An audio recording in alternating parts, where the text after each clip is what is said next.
A 10 kilogram mass sits on a table and has a kinetic coefficient of friction of 0.150 with the table's surface.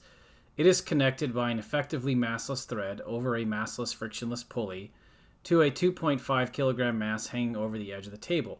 What is the resulting magnitude of acceleration? So this is actually maybe a somewhat difficult problem, but I want to show some of the methods. I may shortcut some of the math at the end because I'm no doubt going to run out of space.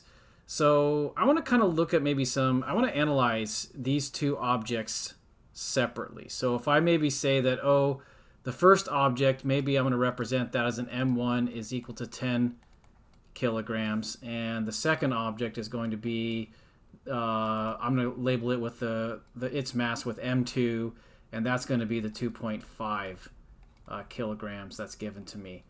And I'd like to analyze some free body diagrams and maybe look at acceleration vectors for those separately in an attempt to answer the question as a whole. So for the 10 kilogram mass, the free body diagram, I think there's definitely going to be the standard gravitational force, normal force. There's going to be a tension force because there's that kind of thread pulling on it there. So I'm going to label that as an F sub t. But because there's a coefficient of friction, there's also going to be a friction force that's kind of dragging in the opposite direction. Friction always generally points in the opposite direction of an object moves, or the way it wants to move, that is. But in this case, it's actually moving. Hopefully it seems reasonable in that direction. In that sense, I think the direction of acceleration for this object that is on the surface there is going to be to the right as it's being pulled by the hanging mass there. So I'm going to put an acceleration vector here to represent that. And so if I do F net equals ma, I'm just going to apply Newton's second law to this situation. And let's go ahead and list all the forces that might be here. So we have tension force.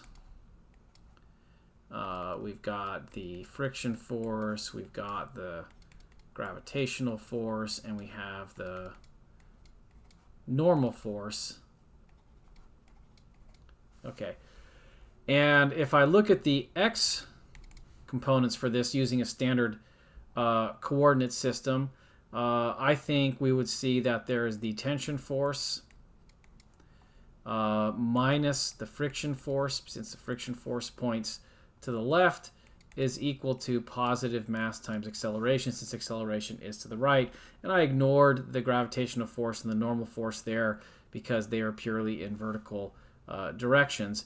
And really, if I think about what those two mean for like the y direction, I could say, okay, well, I think the gravitational force, I'm just going to replace that by minus mg plus f sub n is equal to 0. So really what that's going to wind up telling me is what f sub n is in relation to the weight. In other words, f sub n is equal to mg. And why might that be useful? I'm hesitating to write that down because I'm trying to follow the rule that I always like to follow. It's like physics first, math second, and I'm already thinking about math, and I got to be careful with that. It's really easy to do that. I'd like to add a little physics to say, like, why might that be useful? And I think this is perfectly legitimate if I just write underneath here the rule for friction. In other words, kind of the Coulomb kinetic friction force law with the coefficient. I'm just going to put a generic coefficient here. We know it's kinetic here, and we know that that's going to be equal to 0.150. But this is that rule and kind of completes the set of physics for this particular object. And maybe, I don't know, maybe if I wanted to, I can already do a little bit of math. I mean, I could also go and analyze the second object if I really don't want to do math yet, but I think I'm just going to do a little bit here because I've recognized that by this equation, I think it's pretty obvious that F sub n is equal to mg. So I'm going to rewrite this as mu mg for the friction force, and then I can put that into the x component equation and say that means that tension force, let me see, what do we say? It's a minus friction force, but friction force is equal to mu mg, we're saying. So minus mu mg equals ma is kind of a simple formula that relates some things coming from that analysis. Okay, something I actually want to be careful of before I go on here. I didn't subscript here, maybe I should have, because I said this was M1, and it'd be really easy to forget that. I've done it a few times.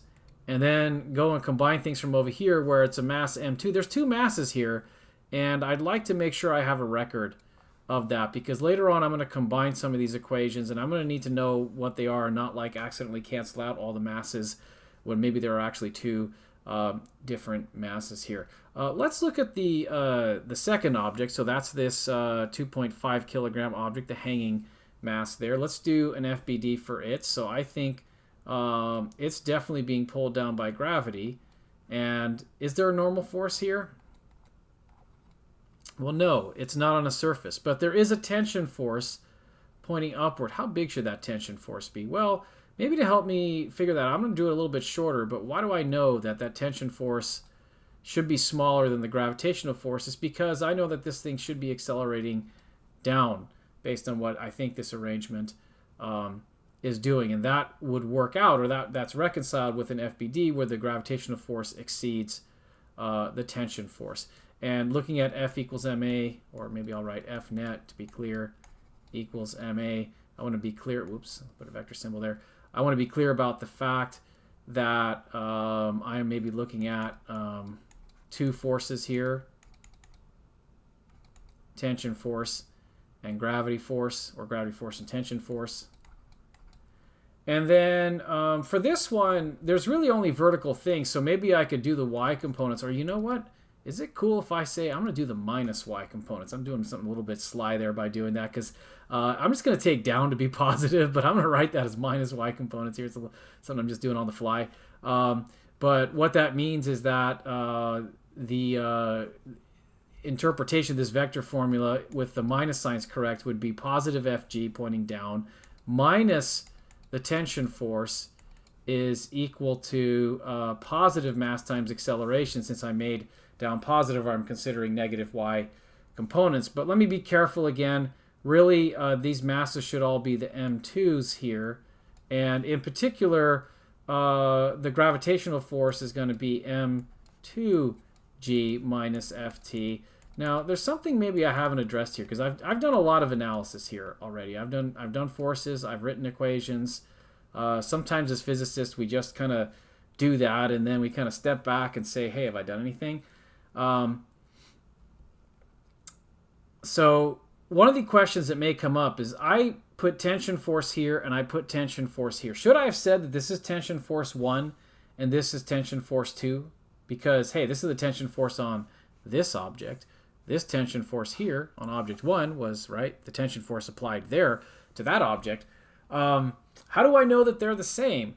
Well, I'm going to argue that since the thread is massless, the pulley is massless, which means it doesn't contribute any inertia to the system. And when I say it's frictionless, I don't mean that there's no friction at all, because there's traction in the pulley that lets it, go around as the thread rolls over it. But it really means there's no friction to prevent that pulley from turning. And the net effect of that is that I can argue these two tension forces have to be the same in magnitude. And that lets me proceed with some math now, because like I could look at this equation right here, and maybe I could solve for tension force, and that looks maybe a little bit tricky to do. Maybe if I add tension force to one side and subtract the M2A on the other side, I'd wind up with M2G minus M2A for that one. And then now I'm just going to plug that whole thing into here, and that's going to give me one gigantic equation where I'm going to have to keep track of M2s and M1s and A's and G's and all this wonderful stuff. Trying to make sure I don't make a notation error here with subscripts, because that's a really easy way to get a wrong answer, right? Anyways, okay, wow, look at that thing there.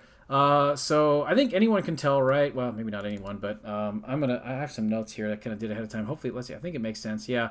I'm going to go ahead and solve for A here, and I think it's going to solve to, it's kind of complicated looking, so let me write it down first. It's M2 minus mu M1 over the sum of M2 plus M1, all multiplied by G. So like I said, I'm running out of space here. If you want to, you can write this equation down. And if you really want to check the algebra, see if I did it correct, feel free to do that. But I just don't have enough space to show all the steps here. And I think maybe I'm also going to leave out some of the details of the calculation. But what I can tell you is if you plug in these two values for the two masses, and if for G you plug in the customary 9.81 meters per second squared and put that into the calculator, you wind up getting 0.7848 meters per second squared. So if you want to, you can check that as well. And thinking about rounding, maybe I'll round this off to 0.785 before I check my answer. So that's the final answer I'm going to put there. Let's go ahead and check it. Looks like everything worked.